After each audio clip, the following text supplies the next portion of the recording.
We found something in our reporting. Something happening here in the one big city in Qatar. A place the whole world is looking at right now.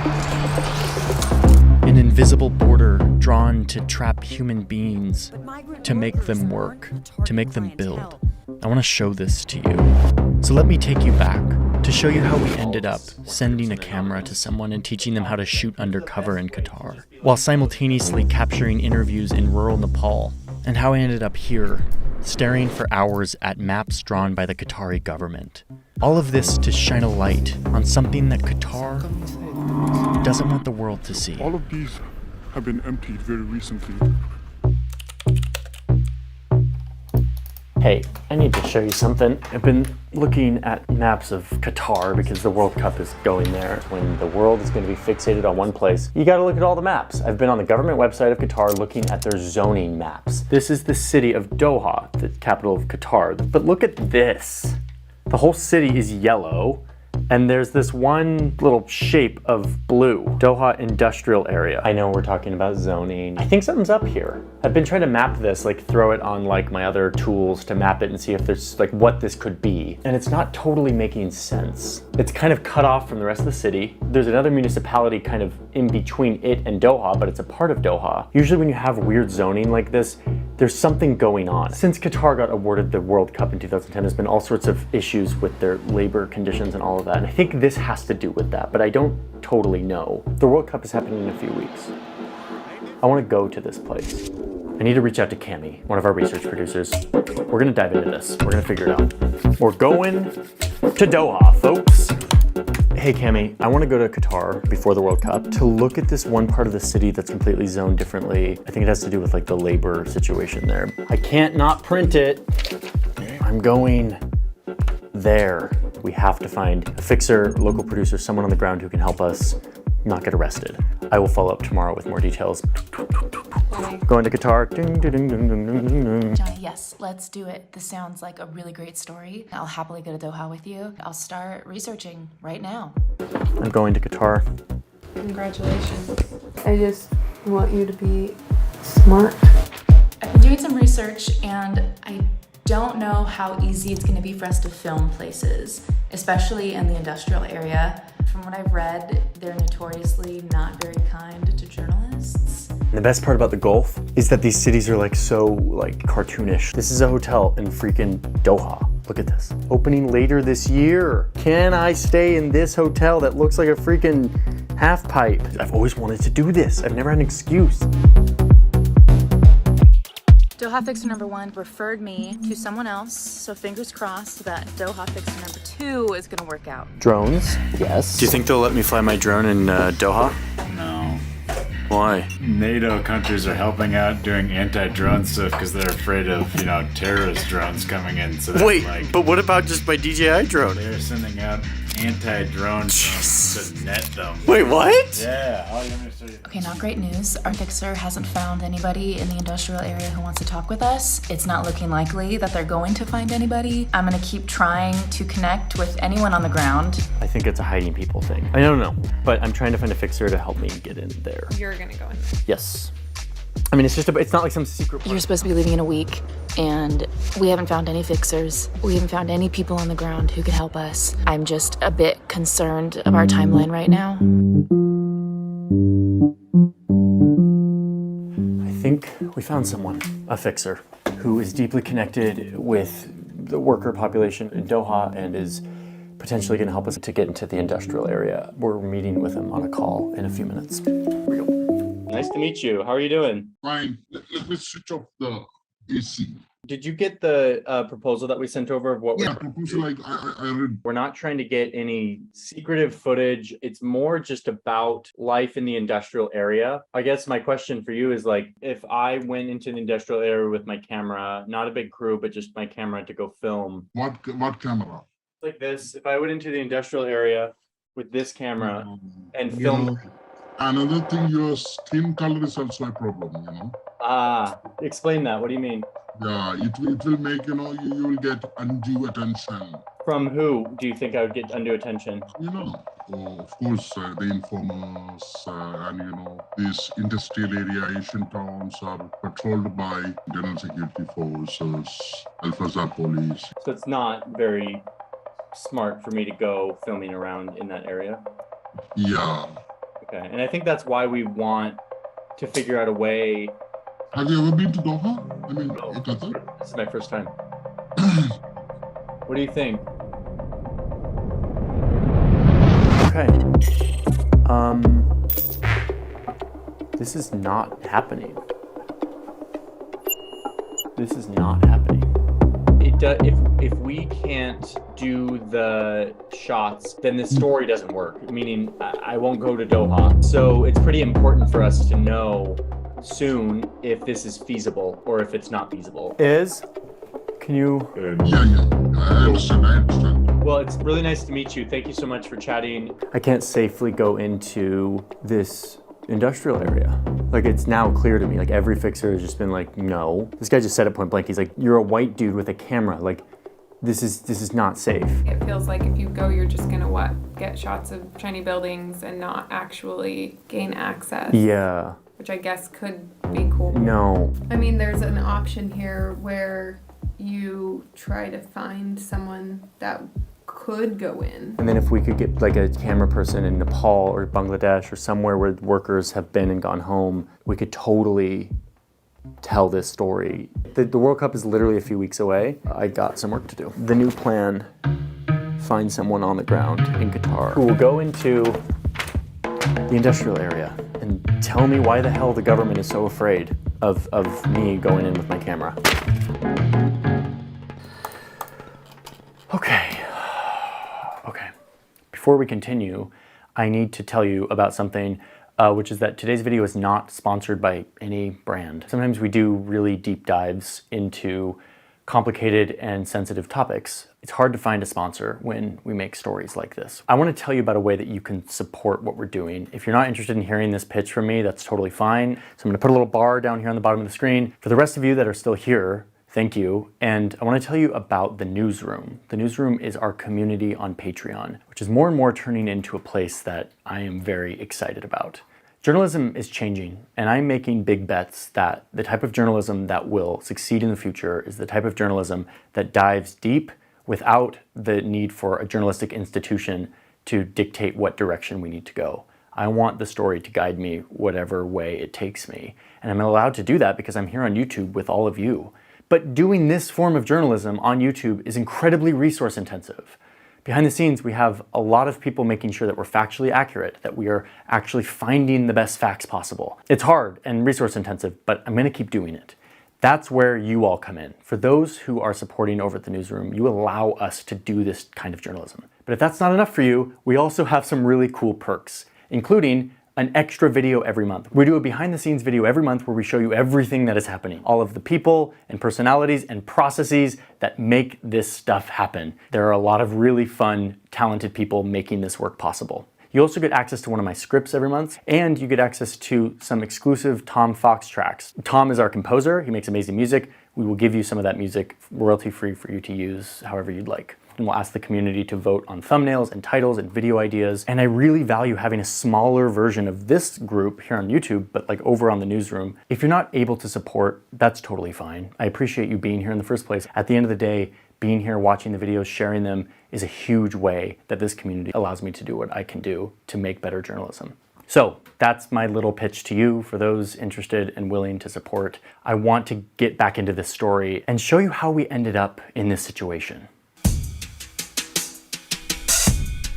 Qatar is a tiny, super rich country in the desert, and it sits on the largest known natural gas field on Earth. Since their independence in 1970, Qatar got really rich really fast, leapfrogging the normal economic development process that countries go through as they grow. Usually as a country gets rich, immigrants from poorer neighboring countries migrate in to take lower paying jobs required to keep the economy growing. Construction, hospitality, manual labor, caretaking, food services. You know what I mean. Every rich country experiences this. But in Qatar, all of their neighbors were also getting super rich super fast. So they started looking elsewhere for cheap labor. And soon there was a flow of people taking these jobs. But there's a tension here. Thanks to all this abundant oil and gas money, the Qatari government provides a luxurious welfare state to their citizens. Free healthcare, education, guaranteed jobs, subsidized housing, and literally they just get paychecks for being Qatari, for winning the fossil fuel jackpot. So Qatar needed labor from other countries, but they didn't want to let these immigrants in on the sumptuous benefits of their welfare state. So they started using this system where employers could sponsor workers to come to Qatar to work. They wouldn't be citizens or anything close to it. They would be totally at the mercy of their employer. This was called the kafala system, and it was the foundation upon which Qatar built its country.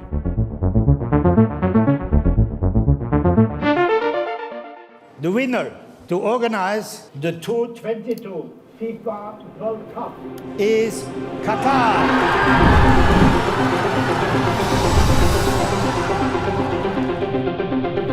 So this is a giant moment. I made a whole video about how this happened. I'm not going to go into it. But the fact is that as soon as Qatar won the World Cup, Take it in your hands. they had a lot of work to do. Because their country didn't have a lot of infrastructure, basically any infrastructure at all, to host this thing. So wait, why were they chosen to host the World Cup if they didn't have any infrastructure? It's a long story. Again, I made an entire video about it. The fact is they needed to build a bunch of stuff in a very short time. So what they basically did is just ramp up the system that they already had, importing tons of labor from South Asia and Africa to come build their country, in this case, to build infrastructure for the World Cup. So yeah, I've been deep in the context and the history and the data for all of this, the stuff I can do from the office. But the fact is, time is running out. I need to find someone on the ground, someone in Doha, someone in Bangladesh or Nepal who can help me capture what is actually happening in these places, talk to the people there. I've been planting lots of seeds and some of them are starting to sprout. So we're getting closer. We're getting closer.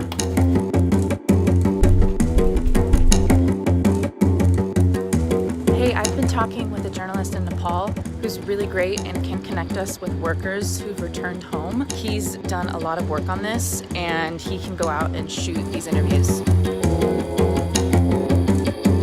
I'm finally just settling into the fact that I'm not going to Doha, and I'm disappointed in that because I wanted to be on the ground. I wanted to see this issue, but the right choice is to use those resources to engage camera people to go capture the right stories in different parts of the world, and that's what we're gonna do. Luckily, I've got Instagram. I also have miso soup.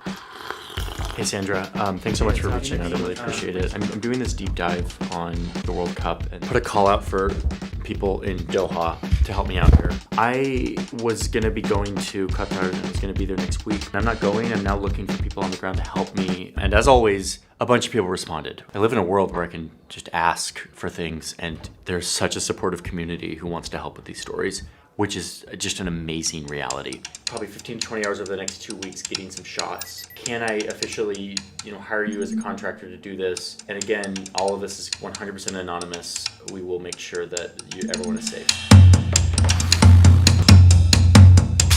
Bingo. Yes.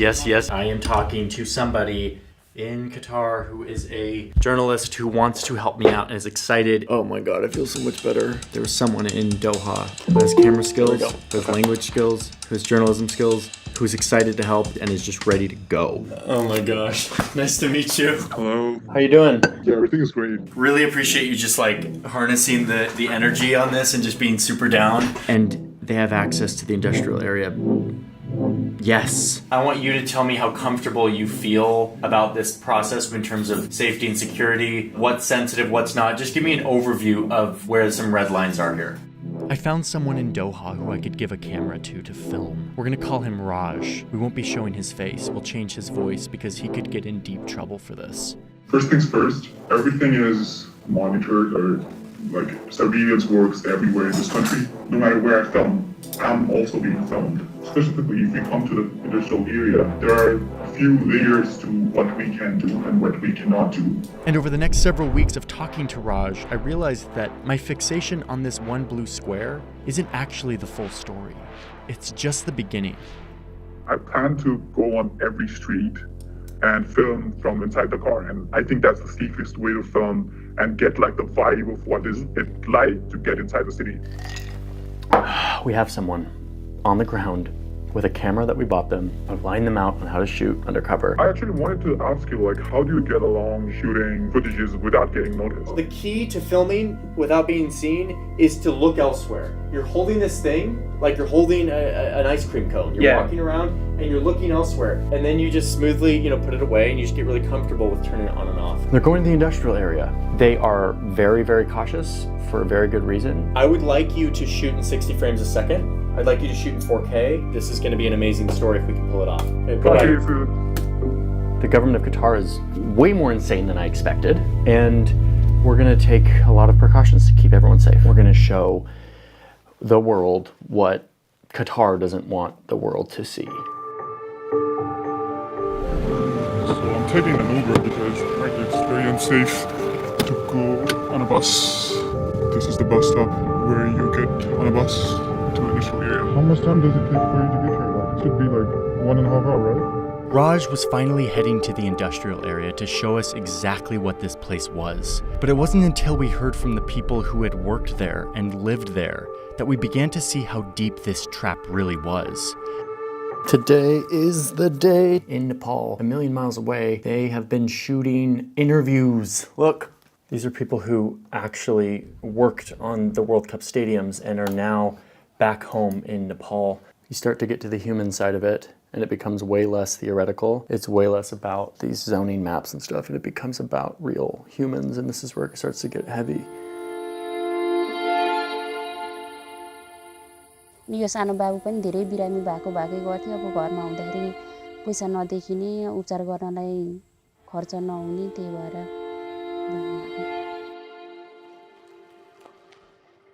मेरो नाम विक्रम ताजपुरिया हो उमेर चाहिँ भयो 31 वर्ष भयो 3 वर्ष जस बस्यो त्यस्तो राम्रो चाहिँ लागेन के मलाई चाहिँ त्यहाँ चाहिँ कतारमा त्यही हाम्रो घरको आर्थिक अवस्था खराब भएर पैसा कमाउनको लागि त्यही As we've been setting up all these logistics and figuring all of this out, we've also been reporting and investigating the bigger context here. The industrial area, this little blue shape on the map, is actually just one of several mechanisms that the Qatari government uses to bring people over to their country, to trap them there, and then to exploit them to work, to build all the things they want them to build. Let me show you. Okay, so it's 2010, Qatar just won the World Cup bid. They have to build an unfathomable amount of infrastructure in a very short time. They do this by paying a bunch of people to go to these countries, to small villages in places like Bangladesh and Nepal, to recruit a bunch of workers to come to Qatar to build. And this is the first phase of what I'm calling the Qatar trap. Because it is here where these workers were told they had to pay a recruitment fee, usually like $1,000 to $4,000. Just to get recruited to go to Qatar and work. These people don't have $1,000 to $4,000 lying around. So they often would borrow money from family or take out a loan with really high interest rates. So even before they start working, they start their relationship with work in Qatar with debt. So now you have workers from Bangladesh, India, Nepal, all over this region flooding into Qatar to start building. As this is happening, Qatar implements a law. This is a law that's meant to protect families. Okay? The law says that worker groups are not allowed to live within, quote, family areas in the city of Doha.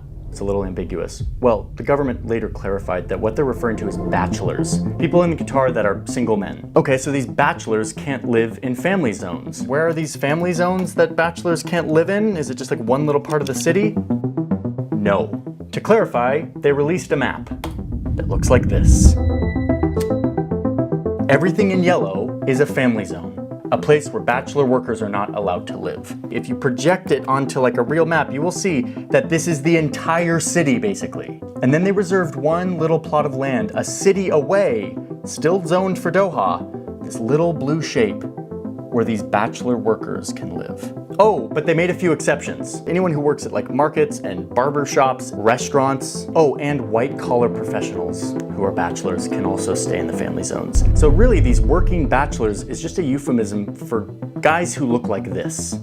Guys who are there doing construction, who Qatar does not want to see in their shiny downtown area, so they reserved them a spot out here in the desert next to the sewage pond. This is the map that sent me down the rabbit hole, and now I see it for what it is. I knew something was up. I look at a bunch of these zoning maps. They're using this to put the people that they don't want to see in the places that will never be seen.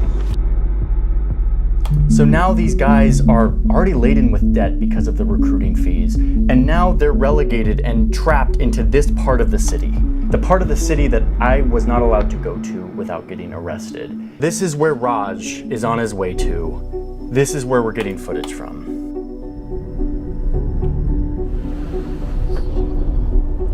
Minutes into the ride, and we're kind of starting to see these kind of accommodations where the workers live.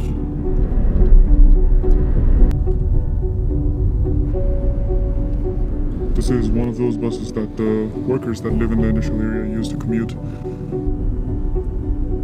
Today is Friday, and it's a leisure day for a lot of workers. As you can see, a lot of clothes that have been washed and left in the sun to be dried.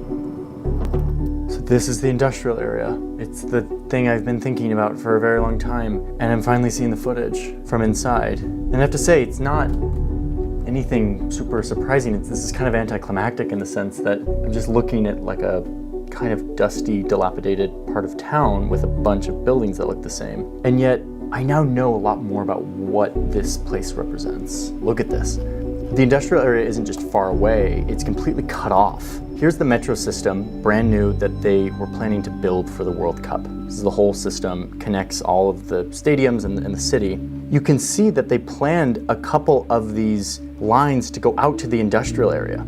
This would connect the industrial area to the city. And yet, these lines aren't actually built. They're gonna start on these right after the World Cup is over.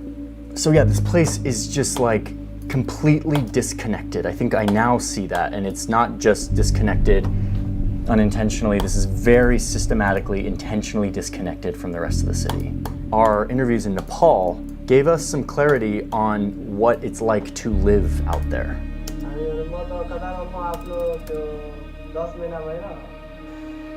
एक दिन पनि कतै नगयो रुममा मात्र खाने सुत्ने त्यो छुट्टीको दिनमा त्यही रुममा सुत्ने खाने यस्तो थियो हामी. The next phase of the Qatar trap has to do with how these people were exploited, how their rights were taken away from them to force them to work.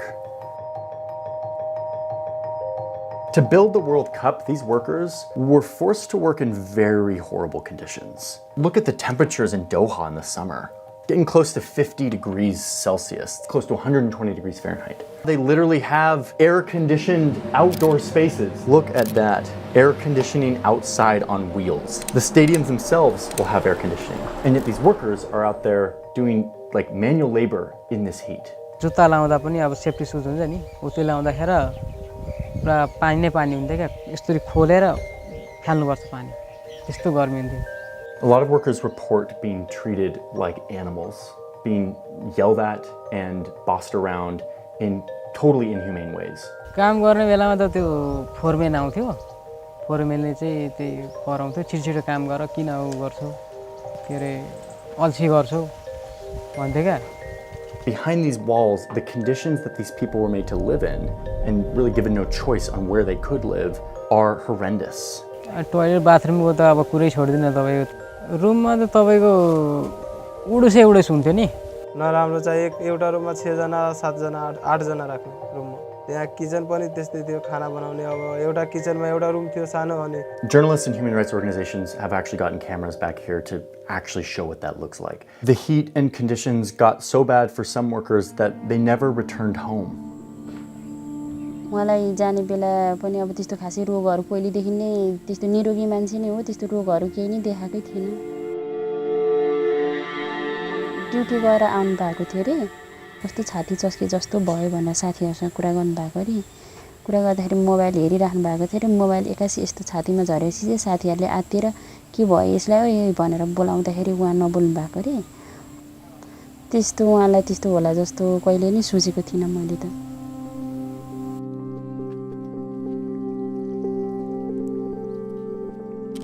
त्यो गफ लागेको होला साथीहरुले आउनुहुन्छ होला जस्तो लाग्थ्यो मलाई ल्याउँदाखेरि हस्पिटलको रिपोर्टमा चाहिँ हार्ट अट्याक भएको भन्ने Thousands of totally healthy young men died while working in these conditions.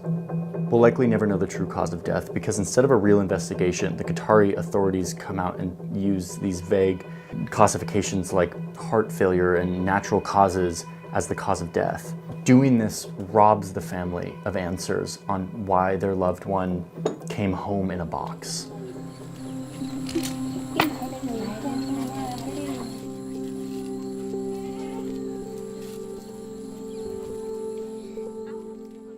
So if these employers are so bad, why don't these employees just change jobs? The answer is they can't. For a long time, legally, they couldn't. Because the next part of this trap has to do with paperwork.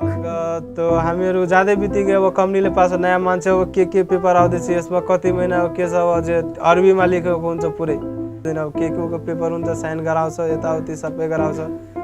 Oftentimes, this paperwork would stipulate that these workers can't change jobs without the permission of their employers. So the status of these workers who were trapped in their little blue box on the outskirts of the city was completely at the mercy of their employers.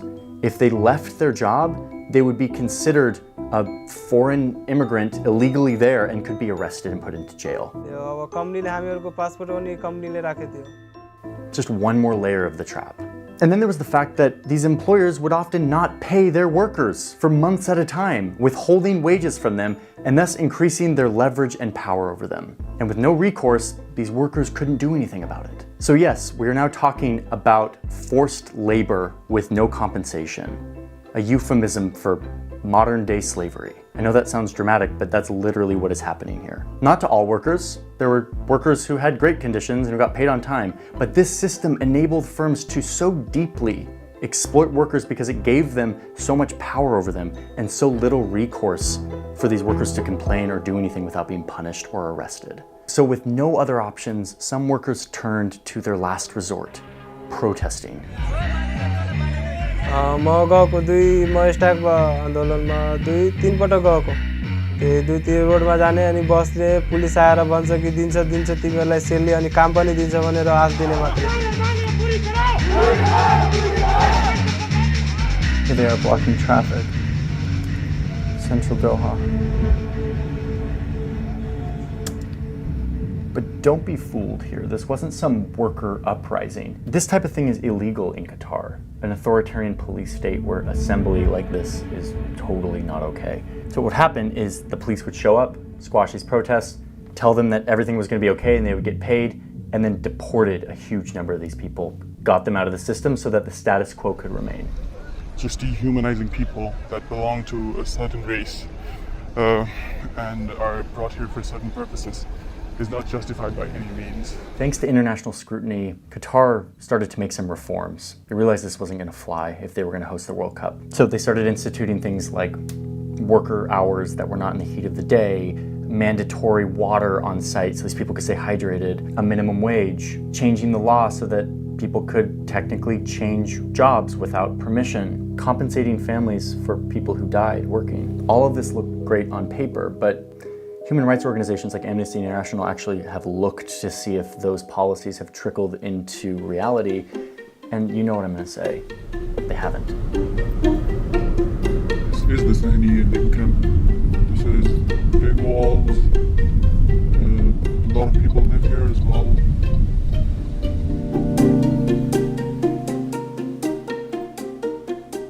So yeah, I really understand now what this little blue box is for, what it represents.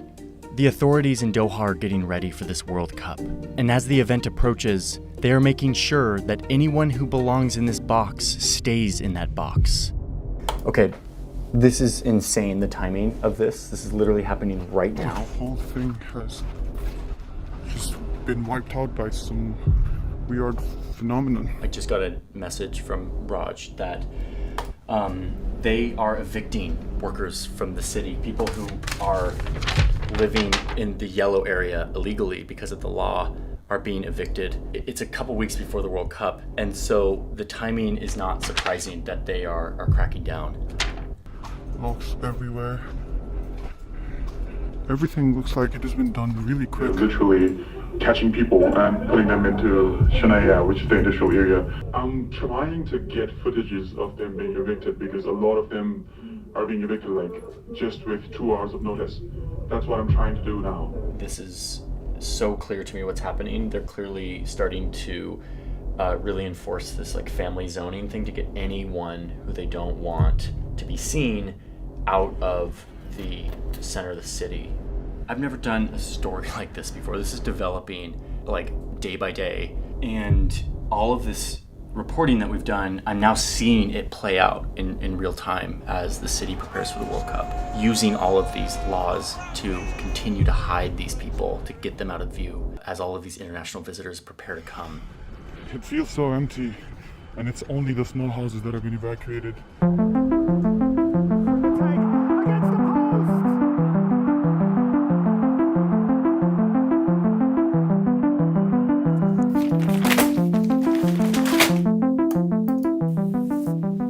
Okay.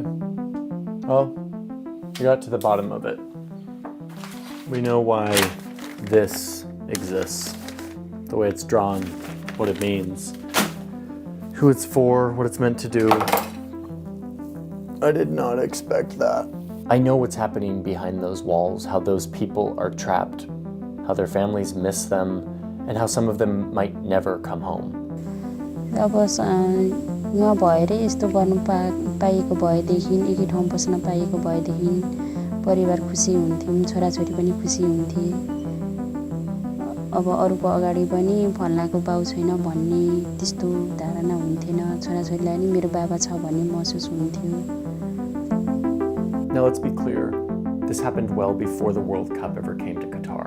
And what I fear is that once we all move on, once these few weeks of playing football are over, we'll forget about everything we saw. And Qatar will have no incentive to actually do anything about this. And they'll go back to what they've been doing for decades, deceiving these workers, trapping them in their country, exploiting them, and then hiding them from view.